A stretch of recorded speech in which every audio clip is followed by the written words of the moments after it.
South আফ্রিকার বিরুদ্ধে 2 test সিরিজের দ্বিতীয় ম্যাচে 7 উইকেটে জিতে নিয়েছে ভারত।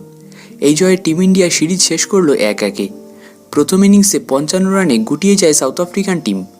এরপর 153 রানে অল আউট হয়ে যায় ভারত। দ্বিতীয় ইনিংসে 173 রান করে প্রোটিয়ারা। এর ফলে 100 রানের নিচে টার্গেট পায় ভারত।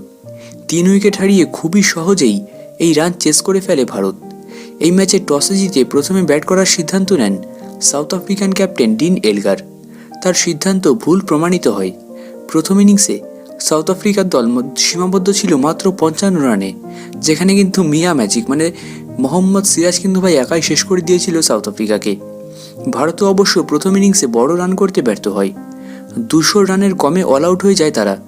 ম্যাচের প্রথম দিনেই শেষ হয় দুই টিমের প্রথম ইনিংস। ম্যাচের দ্বিতীয় দিনে দ্বিতীয় ইনিংসে 173 রান করে ডিন এলগারের টিম।